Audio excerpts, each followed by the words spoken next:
Hey, welcome back. And as we continue this journey, one of the things I want us to kind of lay the groundwork to the conversation so that we're kind of on the same page in this conversation in this course is talking about really the goal is planting a missional church. But in the world in which we live, missional is one of those words that can be used and defined in so many different contexts, and as a result, kind of somewhat gets watered down. So I want to give us a working definition of kind of what are we building towards when it comes to us talking about planting a missional church. And simply, I would give it a definition like this: that a missional church is a community of God's redeemed people that is organized for the purpose of living, breathing, and achieving the mission of God for the glory of God in the advancement of his kingdom. So that kind of lays the groundwork, the foundation to what are we aiming at when it comes to starting a new church, whatever community that may be a part of. Rural, whether or not that's an urban, suburban, multi-ethnic, ethnic, whatever it may be. But a missional church is a community that honestly is living, breathing the purposes of God, valuing what God values. But we have a problem. See, there's a problem that exists today is that many times we may desire to be missional, and we can speak in missional terms. We'll even be able to propagate missional theory, but we lack real missional results. Here's what we need to realize: a church on mission is interested in making more and better disciples. That's it. That is the main focus. And I'm going to encourage you in this journey, make sure you keep the main thing the main thing. Now, as you're beginning this process, and again, we're really at the beginning levels of starting a new church, there's 8 key questions that will help you define the mission. How do we engage in our mission with clarity? Because again, clarity is so critical. And I would tell you as a church planner, take some time and actually write this out. Sit down with your spouse, sit down with your family, sit down with some loved ones that are excited about this opportunity. Maybe they're potential people that are going to come with you, and just together begin to walk yourself through these 8 key questions. Number 1, why do we start a church? And you can go back to the previous lesson where I walk you through those 5 talking points, talking about it's about evangelism, the mission of God, the glory of God, the kingdom of God, and then gave you some just practical demographics of what's going on here in the United States. But then second of all is kind of who is our target group? Who are we best qualified to connect with and reach? We may sit there and kind of go, well, our goal is to reach everybody. I love that. That's fantastic. But in reality, you want to have a little bit more precision when it comes to who we're going after in this community. Because you have a niche. Maybe your niche is, you know what, I'm a parent of 3 kids. And my kids are all kind of high school all the way down to elementary school. And that's probably the most natural group of people that my wife and I would connect with, because that's the stage of life that we're in. And so you may want to leverage the stage of life that you're in when it comes to the community that you're going after. But it is helpful to really define the target group, the target audience that you're going after. Now, I'm going to walk you a little bit later. I'm going to walk you through some exercises and some ideas of how to go about defining that with greater clarity. But at the same time, give you some of those exercises that you could actually sit down with your launch team and walk them through so that they begin to think missionally about who are we going after, who are we best equipped to actually connect the gospel with.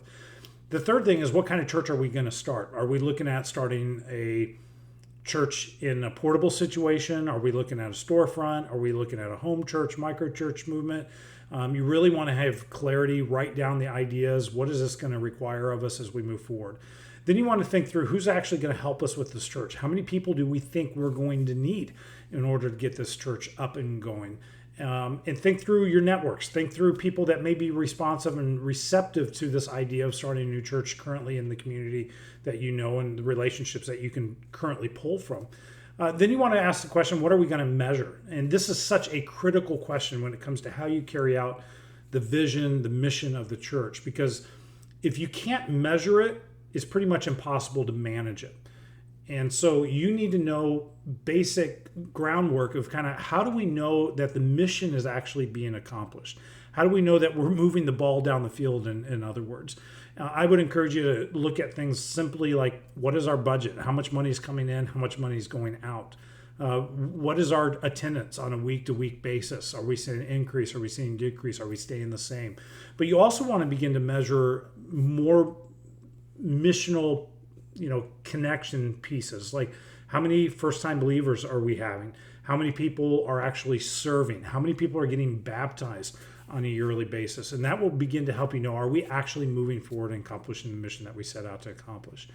Number 6 is, how do we get people connected? How do we get them mobilized? The goal is not to assimilate people. I know that's kind of a popular term in our church world today. The goal is not to make people seem and act and think more like me, but the goal is to actually help people become disciples, and then to mobilize them to be on mission however God has uniquely wired them and gifted them to be. I love the fact that so many churches have some type of discipleship pathway, but what I've recognized is I've interacted with a lot of churches and church leaders is that most churches that exist out there, their discipleship pathway seems to be a little bit incomplete. And the reason why it's incomplete is they don't include sending. There's nothing about, we want to get people up and we want to send them out, whether or not that's to start the next church, whether or not that's go to the mission field full time. It could be all kinds of things, but we don't have this perspective of go, carry out, use your gifts and the calling that God has placed on your lives. Number 7, you want to wrestle with the cost. Yes, church planning is going to cost you. And so you want to think through and really come up with an active budget of what do we expect this to be? What is rent going to cost us if you're going to be in a position where you're going to have rent? What kind of startup equipment are we going to need? And the sooner that you can actually begin to define that, you can actually go ahead and begin to purchase some of those components. And then lastly, what is our multiplication process? How are we going to actually actively make disciples, and what do we do with those disciples? How do we get people connected and moving across the line of who we are and where we're going as a church? So 8 key questions that I want to encourage all of you to think through. And these 8 key questions will help clarify not only the mission, but the vision of where you're going as a church. Now, mission and vision oftentimes get used synonymously, but they are different. And I'm going to give you kind of a working understanding of how they're different. Mission is more of the compass. It's where are we going, making sure that we're moving in the right direction. Vision is the travel brochure. Vision is this is what it will look like when we actually get there. So let's take some time. Let's talk about the vision components of our church. I love how Simon Sinek puts it. He says he's kind of a cultural student and has some great books out there. If you haven't read any Simon Sinek stuff, I want to encourage you to do so. He's got a real popular TED Talk out there that talks about the power of why. But he says it this way: the vision is the ability to talk about the future with such clarity. It's as if we're talking about the past. Is your vision for your church and where you're going, is it that clear? Wrestle with it until it has that kind of clarity. Until it has that level of clarity, it will never be inspiring. And Simon Sinek, his TED Talk on the power of why is incredible. You need to take the 17 minutes. You need to find it. You need to listen to that. It will help you know what is the power behind inspirational vision. And there are scientific components that he's put together, kind of codified what makes somebody inspirational and why other people aren't inspirational. But when it comes to casting vision, yes, there's a science, but there's also an art to it. So let me walk you through 4 components to a solid vision. And this is something that I even use on a regular basis. I come back to whether or not it's me casting vision for our mission. Maybe it's, hey, we're going to take a short-term missions trip. Maybe it's related to children's ministry, student camp, all kinds of levels there. But here's the 4 things you need to think about. First, the vision needs to be clear. Sometimes as leaders, and specifically us as communicators, we focus so much on being clever. The reality is the vision needs to be clear more than it needs to be clever. If it's not clear, people won't know what's expected of them, why this matters to them. It doesn't matter how clever it is, it'll be forgotten. So clear is always better than clever. Number 2, the vision needs to be concrete. And when I say concrete, it means to be something tangible, something that people can actually put their hands around and understand, oh, that's what we need to do. That's what I can do. I have gifts. I have a passion that connects specifically to that area. And then the vision needs to be concise. It needs to be concise enough that it can be articulated quickly and rememberable. I've seen so many people and so many churches and so many pastors that I say, hey, tell me a little bit about your vision statement. And they'll literally have to open up their computer and go to their website to be able to articulate their vision statement. That's too long. 12 words or less will help you think about how to articulate this concisely. And then the fourth thing is the vision needs to be compelling. If it's not inspirational, if it's not motivational, people aren't going to get behind it. And so rework it over and over and over again until it actually becomes a compelling vision. Now, what helps it become a compelling and inspirational vision? Let me kind of walk you through levels of motivators. We have top level motivators, and then there are lower level motivators. So top level long-term motivators are things like love, grace, relationship, identity. This is who I am. These are my people. I'm excited to be able to walk along with them. The second component of top level long-term motivators is there's vision and opportunity that exists, meaning that people recognize, like, if we don't jump on this now and begin to sacrifice towards this, the opportunity we may miss. That could be things like buildings, it could be land, it could be all kinds of things, but those will give you some practical elements. And then personal development. People will give their time to long-term mission opportunities. They'd be motivated from a long-time perspective when they recognize in the long run there's something in it for me. I will grow. I will become more faithful. I will grow in my understanding of who Jesus is, or whatever it may be. But when they see the personal development aspect, people tend to give themselves to it much longer. Now, lower level short-term motivators, one of those is need. And this one gets used all the time. We need children's workers. We need this. We need this. Need is a short-term motivator because if the need continues to be a need, people wear out with it. And they're like, well, then the system is broken. And so I've given my time to that and you didn't fix it. Now it's somebody else's turn. And so need tends to be a short-term motivator.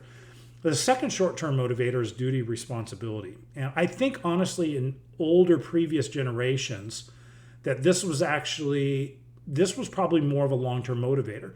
But in recent history and our current culture, people don't do things just because it's expected of you. It's because that's what we do in our town, or that's what we do as Christians. That's what we do. You can fill in the blank.